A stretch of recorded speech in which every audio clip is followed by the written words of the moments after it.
যুক্তরাষ্ট্রের Donald Trump প্রশাসন এখন ইসরায়েলকে দেশটির ব্যতিক্রমী মিত্র হিসেবে দেখছে না। ফলে ট্রাম্পের আমেরিকা ফার্স্ট অর্থাৎ সবার আগে যুক্তরাষ্ট্র নীতির বাইরে আর থাকছে না ইসরায়েল। পলিটিকোর এক প্রতিবেদনে এসব কথা বলা হয়েছে।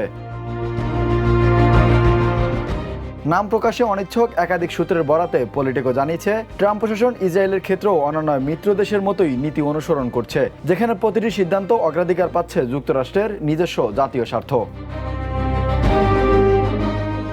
পলিটিকোর প্রতিবেদন অনুযায়ী ট্রাম্প প্রশাসনে ইসরায়েল নীতি পূর্ণ মূল্যায়নের জন্য অন্যতম জোরালো সমর্থক হিসেবে উঠে এসেছেন ভাইস প্রেসিডেন্ট জেডি ভেন্স। প্রতিবেদনে বলা হয়েছে, তিনি ইসরায়েলের নেতৃত্বের কঠোর সমালোচনা করে যুক্তরাষ্ট্রের জাতীয় স্বার্থকে অগ্রাধিকার দেওয়ার পক্ষে অবস্থান নিয়েছেন।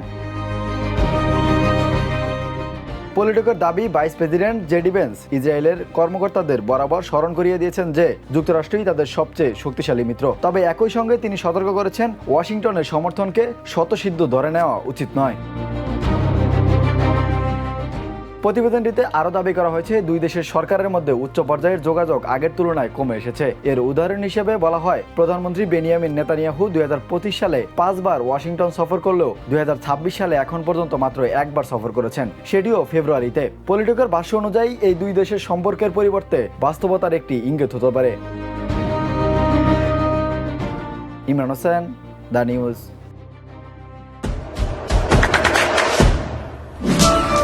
দেশে দেশে সবার সাথে দ্য নিউজ।